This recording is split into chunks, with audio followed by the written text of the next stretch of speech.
In the sleepy town of Gracehaven, nestled between rolling hills and whispering pines, the First Light Church stood as a beacon of hope. Its white steeple pierced the sky, and its bells rang every Sunday, calling the faithful to worship.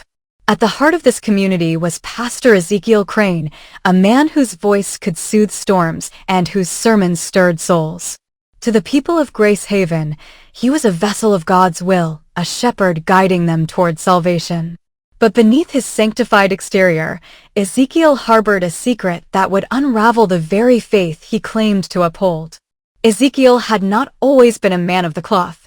20 years ago, he was a drifter, a soul adrift in a world that seemed to have no place for him. Born to a broken home in a city that chewed up dreams, he wandered through life, chasing fleeting pleasures and dodging consequences. By his 30s, he was a man of charm but no substance, a silver-tongued opportunist who could talk his way into or out of anything. It was during one of his lowest moments, holed up in a cheap motel with a bottle of whiskey and a heart full of despair, that he encountered the entity that would change his life. It came to him in a dream, or so he thought at first. A figure cloaked in shadow, its voice like silk over steel, offered him power, wealth, and influence.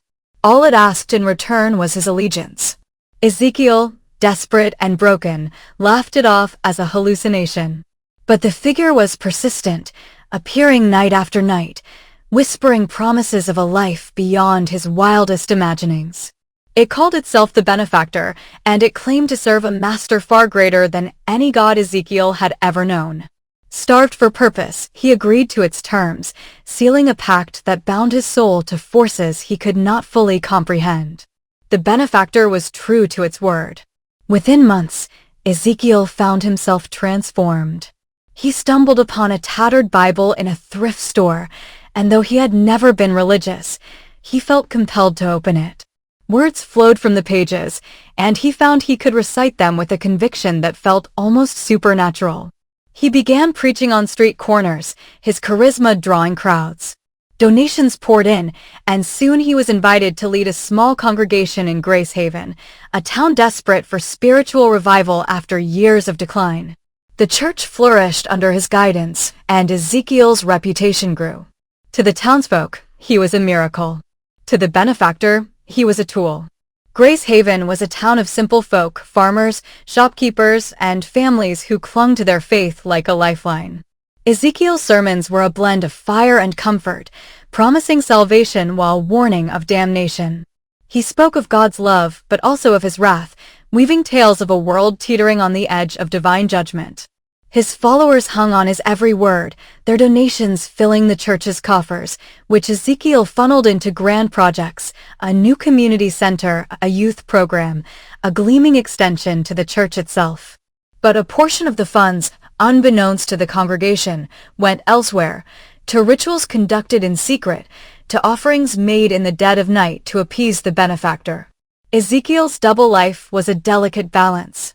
By day, he was the pastor who baptized infants, counseled grieving widows, and led prayer circles.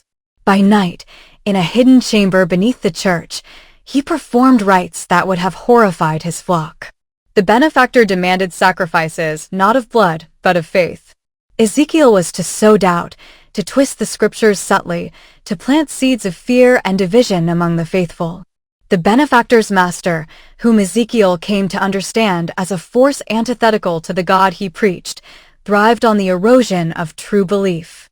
Every sermon laced with half-truths, every prayer tinged with manipulation, was an offering to this dark power. The chamber beneath the church was a place of shadows. Accessible only through a concealed trapdoor in Ezekiel's office, it was a small, stone-walled room lit by candles that burned with an unnatural, flickering light.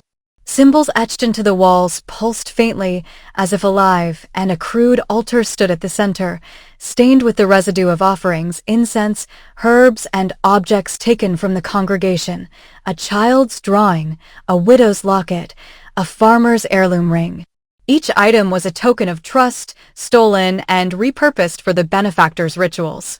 Ezekiel told himself these acts were harmless, that the power he wielded was worth the cost.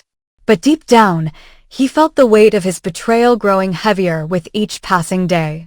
The townsfolk were blissfully unaware. To them, Ezekiel was a saint. When Sarah Miller's son fell ill with a fever that baffled doctors, Ezekiel prayed over him, and the boy recovered. When the town faced drought, Ezekiel led a prayer vigil, and rain fell the next day. These miracles, though orchestrated by the benefactor's influence, cemented his authority. The congregation grew, drawing people from neighboring towns, and Ezekiel's fame spread. He began to believe he could control the balance between his public piety and his private allegiance, that he could outwit the benefactor and keep his soul intact. But the benefactor was not so easily manipulated. Its demands grew darker. It began to ask for more than trinkets and subtle deceptions. It wanted souls, specific ones. The first was Mary Thompson, a devout woman in her 60s who led the church's choir. She was a pillar of the community, her faith unshakable, her kindness boundless. The benefactor claimed her purity was an affront to its master, and it demanded Ezekiel corrupt her faith or deliver her soul. Ezekiel hesitated, but the benefactor's voice was relentless, filling his dreams with visions of torment if he disobeyed. Ezekiel devised a plan. He began to isolate Mary, subtly undermining her in sermons, planting doubts about her devotion. He spread rumors through carefully chosen confidants, suggesting Mary's faith was a facade, that she harbored secret sins. The congregation, trusting their pastor, began to shun her. Mary's spirit withered under the weight of suspicion, and her faith faltered. One night, in despair, she came to Ezekiel, begging for guidance. In the hidden chamber, he performed a ritual, offering her broken faith to the benefactor. Mary left the church soon after, a shadow of her former self, and the benefactor was pleased. But Ezekiel felt a crack form in his heart, a pang of guilt he could not shake. The next target was harder, Jacob Reed, a young man who had recently joined the church after a troubled youth. Jacob was earnest, eager to redeem himself, and his sincerity drew others to him. The benefactor saw his potential to inspire true faith as a threat. Ezekiel, now more adept at manipulation, began to work on Jacob, inviting him into private counseling sessions where he sowed seeds of doubt.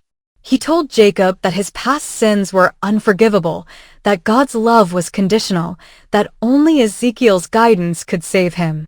Jacob, desperate to please, began to withdraw, his light dimming. But unlike Mary, Jacob was resilient. He began to question Ezekiel's teachings, to seek answers in the Bible himself. This defiance alarmed Ezekiel. The benefactor's voice grew sharper, its threats more vivid. It warned that Jacob's soul was slipping from its grasp, and if Ezekiel failed, his own soul would pay the price. Panicked, Ezekiel escalated his efforts. He staged a public confrontation, accusing Jacob of spreading dissent, of questioning God's chosen shepherd. The congregation, swayed by Ezekiel's authority, turned on Jacob. Humiliated, he left Gracehaven, his faith shattered. Ezekiel performed the ritual, offering Jacob's broken spirit to the benefactor, but the victory was hollow. The crack in his heart widened. The town began to change. Whispers of discord spread. Neighbors grew suspicious of one another, and the church, once a place of unity, became a battleground for petty grievances.